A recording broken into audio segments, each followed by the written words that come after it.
வணக்க நண்பர்களே, இந்த வீடியோல நம்ம என்ன செய்தி பார்க்க போறோம்னா, கர்நாடகா காங்கிரஸ் அரசை காவு வாங்க போகிறதா? வால்மீகு வளர்ச்சி ஆணைய அதிகாரி தற்கொலை, என்ன நடந்தது? வாங்க இப்போ இந்த வீடியோல முழுமையாக பார்க்கலாம்.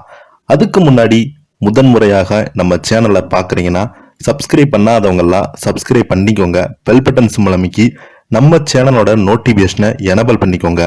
நாங்க போடுற வீடியோ பார்த்தீங்கன்னா உங்களுக்கு உடனுக்குடனே வந்து சேரும்.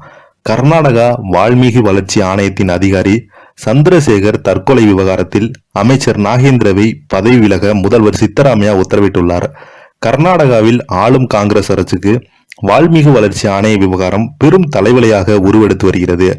கர்நாடகாவில் கடந்த ஆண்டு சட்டசபை தேர்தலில் அமோக வெற்றி பெற்று ஆட்சியை கைப்பற்றியது காங்கிரஸ் எதிர்க்கட்சியானது. பாஜக என்னதான் எம்எல்ஏக்களை விலைக்கு வாங்கினாலும் காங்கிரஸ் அரசை கவிழ்க்கவே முடியல என்ற பலத்துடன் முதல்வர் சித்தராமையா வலிமையான பலத்துடன் இருந்து வருகிறார். அது மட்டுமல்லாமல் காங்கிரஸ் கட்சிக்குள் ஆட்சிக்குள் நீடிக்கும் உட்கட்சி மோதல்கள் காங்கிரஸ் அரசை காவு வாங்குமா என்ற சூழ்நிலையை அவ்வப்போது உருவாகிறது. அதே போல பாஜக தலைவர்களும் லோக்சபா தேர்தல் முடிந்த பின்பு கர்நாடகா காங்கிரஸ் ஆட்சியை கவிழ்ந்துவிடும் என தொடர்ந்து பேசி வராங்க. ஆனாலும் இதனை காங்கிரஸ் எதிர்கொள்ள தயாராக இருக்கிறது. இந்த நிலையில கர்நாடகாவில் ஆளும் காங்கிரசுக்கு பெரும் தலைவலியாக நெருக்கடியாகவும் உருவெடுத்துள்ளது வால்மீகு வளர்ச்சி ஆணை அதிகாரி சந்திரசேகருடைய தற்கொலை. பெங்களூரில் வசந்த் நகரில் உள்ள வால்மீகி வளர்ச்சி ஆணையம் இதன் அதிகாரியாக பணியாற்றிய சந்திரசேகர் ஷீமோகாவில் உள்ள வீட்டில் தூக்கிட்டு தற்கொலை செய்து கொண்டிருக்கிறார்.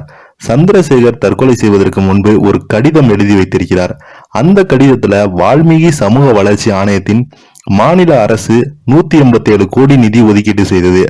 ஆணையத்தின் 3 அதிகாரிகள் 85 கோடியை பல்வேறு காரணங்களாக சுட்டிக்காட்டி பல்வேறு வங்கி கணக்குகளை மாற்றி சுருட்டி கொண்டிருக்காங்க.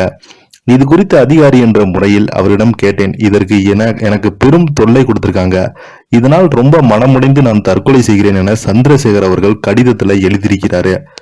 இந்த விவகாரம் தான் கர்நாடகாவில் முதல்வர் சித்தராமையா தலைமையிலான காங்கிரஸ் அரசின் தலைக்கு மேல் தொங்கும் கத்தியாக விஸ்வரூபம் எடுத்து நிற்கிறது. சந்திரசேகரின் மரணத்தை தொடர்ந்து அமைச்சர் நாகேந்திரன் ராஜினாமா செய்ய வேண்டும் என பாஜக ஜேடிஎஸ் கட்சியின் வலியுறுத்தி வராங்க. ஆனால் நாகேந்திரன் ராஜினாமா செய்ய மறுத்திருக்கிறார். தற்போது நாகேந்திரவை ராஜினாமா செய்ய வைத்து பிரச்சனை முடிவு கொண்டு வர முயற்சிக்கிறார் முதல்வர் சித்தராமையா. இதனால் நாகேந்திரன் ராஜினாமா செய்ய உத்தரவிட்டுள்ள சித்தராமையா, ஆனால் நாகேந்திரன் அதிகாரியிடம் நடத்தப்படும் விசாரணையில் அவரது கையெழுத்து போலியாக போட்டப்பட்டுள்ளது என்கிறாங்க.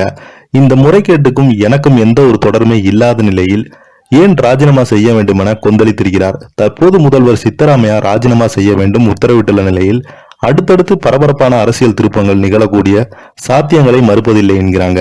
கர்நாடகாவின் மூத்த பத்திரிகையாளர் நாகேந்திரா ராஜினாமா செய்வதிலும் இதனை வைத்து பாஜக அடுத்த கட்ட அரசியலை தீவிரமாக முன்னெடுக்கும் எனவும் சுட்டிக்காட்டிருக்காங்க ஜீனியர் பத்திரிகையாளர்கள்.